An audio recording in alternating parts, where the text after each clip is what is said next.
Oh, I've been working out. Welcome back to Movies TV Mad. I'm Nick, your host with the most. Just ask your girlfriends, wives, and especially your boyfriends and your husbands. A very warm welcome back to Movies TV Mad with me, the Don, Mick Meanus, and a very warm welcome to Wednesday's edition of the DCU Daily. You can follow me on X Twitter at Movies TV Mad and on Instagram and on Threads at Movies TV Mad X, on Snapchat BMouth60, and on TikTok Mad Mickey's World. Very soon, very shortly, I think it's on Friday, not too sure, but James Gunn's Superman will be available to view for free on Max. Well, it's not free because you still have to pay for a subscription. I am geo-logged anyway, but I wouldn't be watching it even if Max was available to me. Instead, from the moment Superman is available on Max, I'll be watching these adaptations. Smallville, one of the greatest Superman adaptations ever told, because they make the effort to understand the character.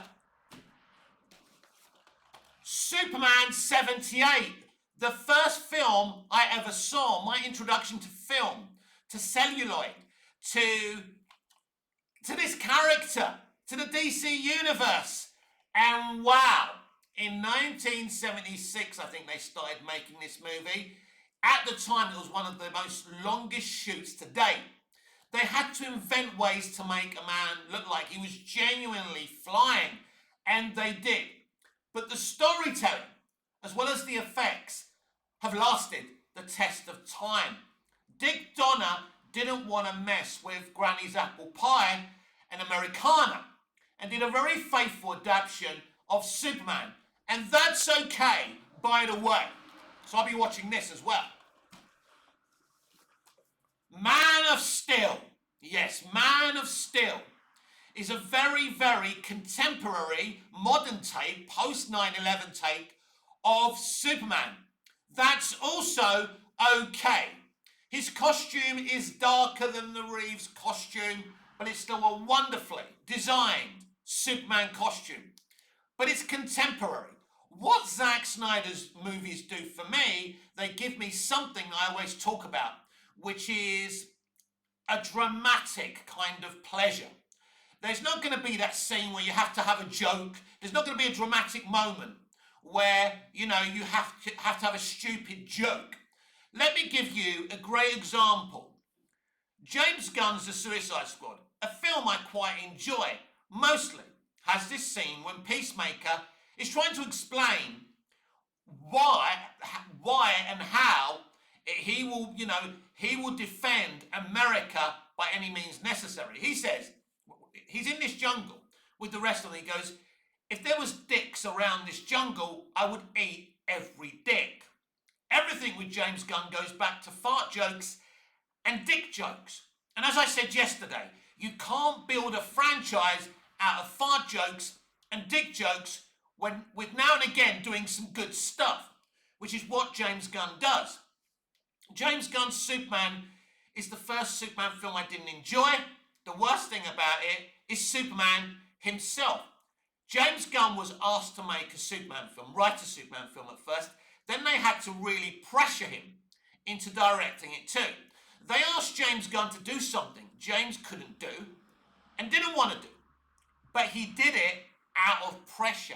He said that publicly himself, that Peter Safran pressured him into directing Superman. And ultimately, he made a very, very lazy Superman movie. He skipped the origin aspect of the movie. Lazy. He used the technology called volume. Lazy. Everything about this film is lazy. The writing and the VFX. He said to himself, I don't know how to do this, so I'm just going to play my one trick. Have a group of characters as well as Superman in this movie. And it never, ever, ever worked for me. And it didn't work for very many people around the global audience. It barely made $600 million if we believe their calculations. And to be honest with you, I don't. I will never put my myself through watching that film again. As I say, Superman 78 was the first movie I ever saw. That was very exciting for me, sitting there with my dad and my brother. Oh my God, Dad, are they going to find out he's Superman? It was exciting. The love story, the two kids on a date story that Dick Donner wanted to do. And he did it so damn well. It captured my imagination. It was brilliant. I even loved Superman Returns. There's a lot of good stuff in that movie too. I think it was an opportunity missed to do something totally new, but there's some really good things in that movie. Superman 3, Superman 4, I love all those films. Even the ones that people deem as bad. And then there's other TV shows. Superman and Lois, brilliant, again contemporary. They did something new, but still kept Superman as Superman. Now, the divide around Man of Steel is really that some people feel he's not Superman. He's just a guy wearing a suit with powers. I don't believe that. It's just a contemporary take at the same material, but it's done in a different way. You know, you've got Zack Snyder, who directed 300 and Watchmen. You've got the guys who wrote and directed the Dark Knight trilogy. And they have got this brilliant vision towards Superman. And as I say, it's in a post 9/11 world in 2013. Superman sucked in to a conflict with General Zod. He has no training. This is really Superman Begins. But there's some wonderful commentary in this movie, and they do try and flesh out the character within flashbacks as well. In my opinion, really, really well. Visually, the film hasn't aged at all. I think I've already said this. I think I said it yesterday or whenever I said it. Basically, the VFX of James Gunn's Superman aged before the movie was released. The Man of Steel VFX haven't aged in over 12 fucking years. That's fucking insane. That's insanity. So, it's beautiful to look at. It's well written. It's emotional. It has dramatic satisfaction. And as I say, there's no need for the silly dick joke or anything like that. James Gunn's Superman will not last the test of time. But Zack Snyder's and Christopher Nolan's and David S. Goya's Man of Steel has already lasted over 12 years. And it will continue to last, just like Superman 78 has, just like Smallville.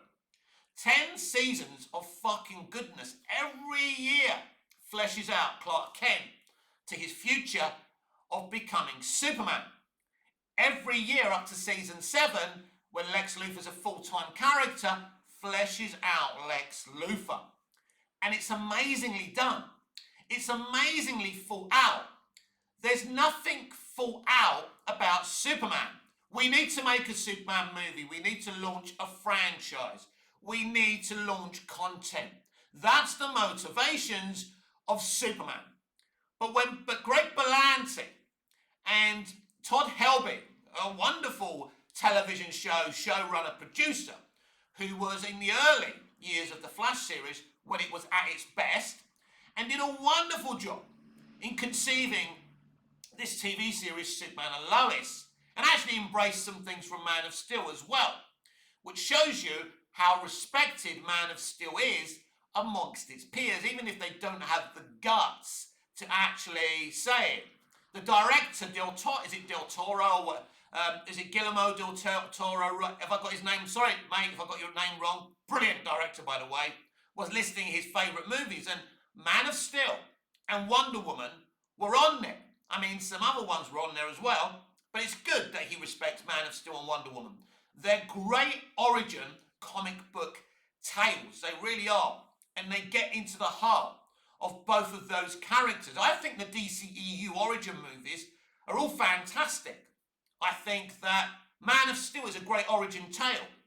BVS isn't necessarily a Batman origin tale, but it fleshes out who he is as an older statesman, if you like. And he's bitter and he's angry, as you would expect Batman to be at that stage after everyone he's lost. Bruce Wayne's a bit like Jack Bauer in 24. He's lost. Everyone who's even close to him dies, right? But he survives. And it's peeling the onion layers. That's what BVS is. peeling the onion layers of Batman, and it's wonderful. The first Suicide Squad movie, a great first tale about the Suicide Squad. Wonder Woman, we've already discussed it. It's wonderful. It has this Superman 78 vibe about it as well, but very, very modern day as well. Aquaman is a great origin tale. Zack Snyder's Justice League tells us the origin tale of Cyborg, and it's wonderfully done. Ray Fisher nailing it as Cyborg. Brilliant. So, and Jason Momoa's Aquaman. He's great. Aquaman's a great movie, isn't it?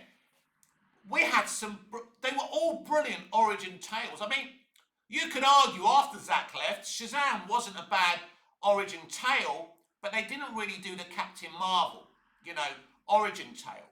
They didn't do it justice, I don't think. They made it into a joke because they decided bright colours and bad gags was the way to go. Embrace the MCU. That's what everybody wants. If that's what everybody wants, as I said the other day, why did Shazam barely make any money? Why did this Superman film that was released this year not make $1 billion to $2 billion? If that's what everybody wants. Because it's a facade. It's a facade, everyone. Because I told you before, the social media wankers, if you like, should we call them that, who hate Man of Steel and want happy, bright movies, don't even go to the cinema. So at the end of the day, right, it's not what people want. Because if that's what people want, why aren't they going to the cinema to embrace that type of movie? They're not even going to embrace the MCU movies, right? Because the franchises are dead. People don't want franchises, they want films. Let me take a moment to talk about the late Robert Redford. Now this is very important. This is all connected, everyone. Don't turn off. The late Robert Redford, who died yesterday at the age of 89. I don't think him dying is tragic at 89. That's a long, successful life, and I hope he had a great life, was happy, very good man. He actually invented the Sundance Film Festival, an independent movie film festival. The thing that actually depressed me about Robert Redford's death is to remind me of the death of the movie star. Hollywoodland was conceived in the early 1900s, right? And it was about glamour, glitz, putting people up on the screen that you wanted to be. In terms of Robert Redford, men wanted to be him, women wanted to be with him. And we don't have that type of actor or actress anymore. They used to be gods and goddesses to us. We have lost that. And this whole thing about seeing yourself on the big screen is bullshit. I don't want to see myself on the big screen. I want to see Robert the Don Redford on the screen, not myself.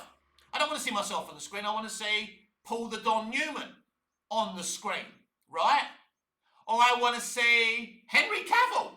I want to see Henry Cavill on the screen. What a wonderful Superman. Good-looking guy. Every woman wants to be with him, right? And he's a nice guy as well, as Robert Redford was as well. So his death is actually a reminder to me what we've lost. And that hurts me a great deal. I take no pleasure in seeing what's happened to the industry I grew up around. It hurts me. Films and television are my whole life. Films and television were my whole life growing up. I had learning difficulties, dyslexia. I'm still dyslexic, by the way, as you can see when I post stuff on Twitter. All I know how to do in punctuation is full fucking stops. I'm not ashamed of that. I admit it. So I was bullied. I had no confidence. And the only thing that I had was my TV, my video recorder, that magical portal to a better world and a better dimension. Kids today don't have that. They have social media, which forces them to remain in the real world. And this is where their depression and anxiety comes from. So we keep on talking, they keep on telling us how modern day entertainment is so much better and made in a more compassionate, safe way. I don't believe them, by the way. But at the end of the day, everyone's talking about Robert Redford and what a great, kind man he was. He was an activist. He cared about the world he lived in. Sometimes woke can be cool. And Robert Redford was a cool type of woke. But in terms of what I'm talking about right here and right now, why I refuse to watch Superman for a second time, because there's nothing to see. There's no clip to watch where I think, yeah, that's good, I'll watch that, how cool. It's not like Superman Returns, which is a movie of great moments rather than a great movie. Oh my god, the bullet in the eye, the saving of the plane, the lifting of New Krypton. It's so fucking epic. Or when he's talking to his kid, reciting what Jor-El said to him in Superman 78. When I first saw that, I thought, oh my god! I know it's like nostalgia bait. It was beautifully performed by Brandon J. Roof as well. Wow. But this Superman film doesn't have any of that. It has nothing.